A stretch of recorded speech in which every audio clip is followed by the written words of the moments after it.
Hey guys, what's up? I'm here to give you guys a recap on the new chapter of One Piece, which is on chapter 1003. Now, this chapter right here, good job, Oda. I am appreciating the fact that you are making things looking great so far, you know?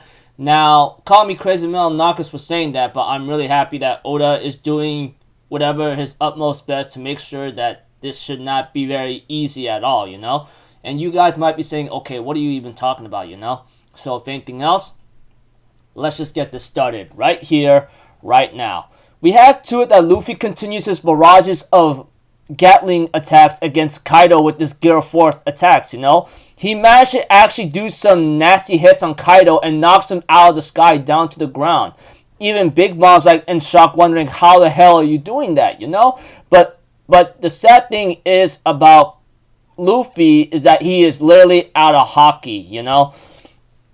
We had to it that kid's like, what the hell? Did he just get hit? But Law says, no, that's not the thing. It's the side effect from becoming Gear 4. He won't be able to use hockey for 10 minutes. And 10 minutes, let's be honest, that seems like a long time when you're actually going up against a freaking final boss, man. Like, Luffy is literally, he went Gear 4 like at least 1 or 2 chapters ago, and he went all out to bang down Kaido. And if Big Mom wasn't there, guaranteed they might have a chance. But with Big Mom being around here and teaming up with Kaido to make things ugly and worse right now, yeah. And we had to it that Big Mom tries to like finish the job to kill Luffy using motherly fire, but Zoro ends up catching him. We had to it that Kid says, come on, killer, wake up. We gotta kill Kaido right now. But we see to it that Law shows up and uses counter shock on Big Mom that manages to subdue her a bit. Or just stop her a bit. But we see to it that Kaido gets up and uses Dragon Twister, dude. Oh my gosh. Right now, Zoro dropped his guard realizing it's a natural disaster, and Kaido ends up munching on Luffy. Zoro gets really upset about this, and he uses his own Dragon Twister and actually cuts Kaido. And Kaido realizing, wait a minute, that sword. I knew it. I just freaking knew it. That's Odin's sword. To think you could try to counter my twister with your own? Now it's my turn. Let me show you something.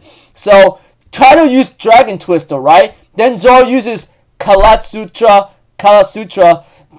Great Dragon Twister. But Kaido's like, okay, hold up. You want to use your Dragon Twister against mine? Let me show you an upgrade level, okay? And he uses Dragon Twister Gale of Destruction. And all of a sudden, there's a bunch of wind sights happening, and the dome is already starting to fall over, and many people are, the Kaido's army is up against the Samurai and the Mink's army, you know? Well, the Mink's is pretty much must be freaking like tired out right now. But that aside, we see someone giving a narration, and this really gave me a big shock because I never expected them to still be there. Now, call me crazy Milanakis for saying that. Let me get to it just a moment. The narration starts like this. He says, good grief. Our supplier went and got himself killed, and the feast they invited us to is devolving into a full-blown battlefield. It seems the skirmish is a result of a grudge that was festered within 20 years of Wano. After Doflamingo's defeat, a clash between Kaido and the worst generation was inevitable. It seems like fate conspired to make allies of the samurai and these pirates whatsoever. And CP0, like the strongest of CP0, which is the freaking subordinates of the Celestial Dragons, is there. We have to it that one of the CP0 members says, the world is about to undergo a drastic shift, don't you think? And the guy said, one of them says, if the two of the emperors were to fall here, the future would certainly be uncertain. But it's almost impossible, you know? It's really impossible. We have to it that one of them says, the invaders are 5,400 men strong, but 400 has already fallen. And our associates have 30,000 men and 3,000 casualties, you know?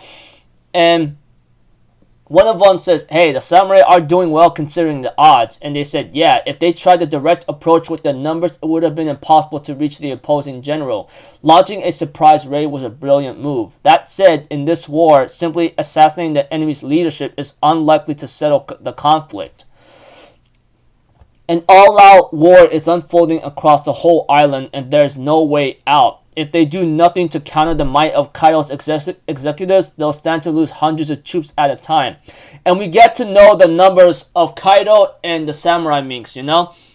There's 5,000 and 27,000. Well, the way how it's like organized in the map, you know? Well, of course, like 5,400 men strong, and then 30,000 men lost 3,000 had 3,000 casualties. So it's still 27,000 against 27,000 against 5,000.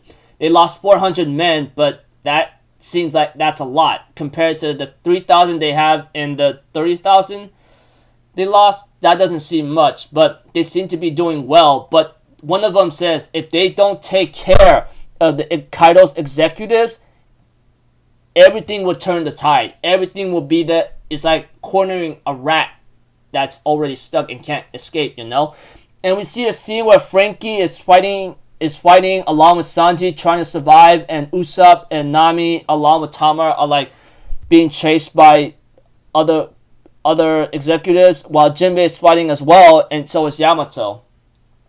We have to it that CP0 says, this confrontation is developing as expected. Please continue to do your uttermost to take each other out, my dear pirates. So CP0, they're very strong, but they're waiting for the pirates to go at each other for now, because wait for both sides to try to injure each other to a point they may not be able to fight anymore, and they'll take over. One of the CP0 agents says go ahead and take each other out, that'll be great. And the ending of the chapter is what's very, very scary. Call me crazy Milanakis, but this is where it's scary, okay? Aside from CP0 making a narration about the war, what's going on here and there, we have to it that the chapter ends off this way. What the hell is that? Even Luffy's like, is that Kaido? And even Law's like, oh no, this has to be his hybrid form. Even Kaido's like, hey Lin Lin, this is getting fun, don't you think? And Big Mom's like, Mama, Kaido, I was just thinking the same thing. And the chapter ends off there, like, the silhouette of Kaido's hybrid form is about to show, and, freaking Lin Lin is thinking that this is really fun, And, the message ends off with the mighty emperors block their path. Now, Kaido entering his hybrid form, man.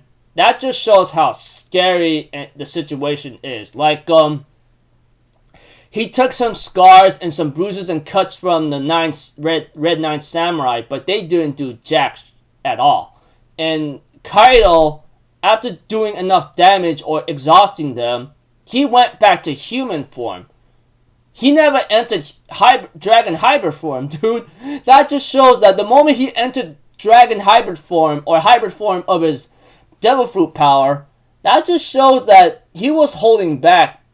He was really, really holding back. Even though he might be going all out and might have taken it seriously against the 9 Red Samurai, and the fact that he's going to Dragon Hybrid form, man, that just shows how scary the situation is alone. Really, like, at the beginning of the chapter, he took a lot of hits from Luffy, even though it did some damage on him. Even when Luffy might have increased his haki a lot, that still didn't do jack at all. Okay, it did do something, but not to a point where he's really fatigued and can't seem to fight anymore. I'm glad Oda's going this route, because the 4 emperors, if they've been ruling for so long and they're strong to keep the title, that just shows a big side about them. Take the example of Whitebeard, I mean, he was considered to be the strongest man in the world, and he was higher than Kaido.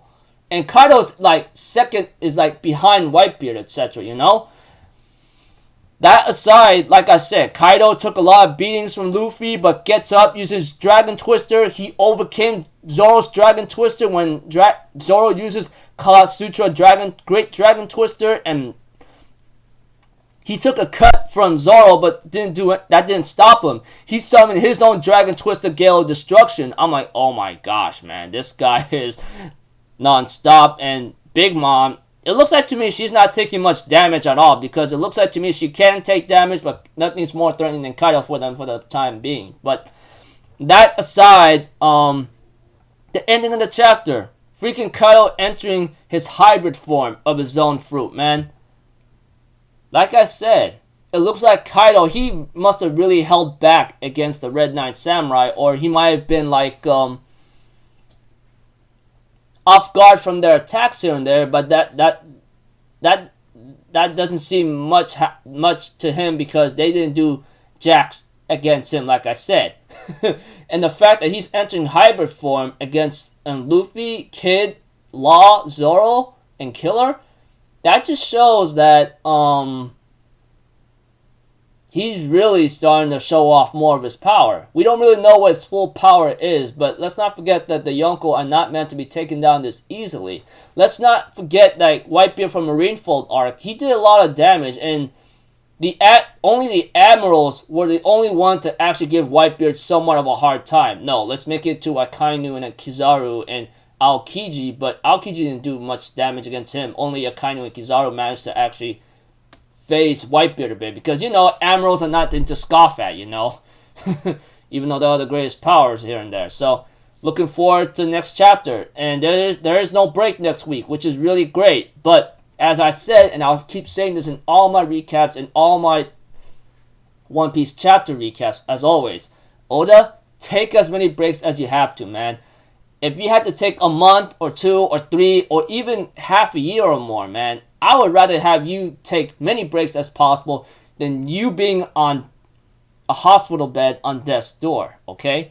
I mean, I'd rather see you healthy, strong, and ready to finish the series in a great fashion than you, like, unable to finish it and leave all of us One Piece fans in a nasty, bittersweet tongue, you know? Anyways, I'm looking forward to the next chapter. Keep up the great work, Oda. Make sure you take your breaks, man. I mean, like, I know you're at that age where I know you do mention, like, around this age, around this time, you shouldn't be doing weekly chapters. So, until then, my dear friends and everyone else, I'll see you guys in the next video. I'm Alpha Zero. Have a good day, and I'll see you guys next time, alright? Peace out. Bye-bye. Toot-toot-toot!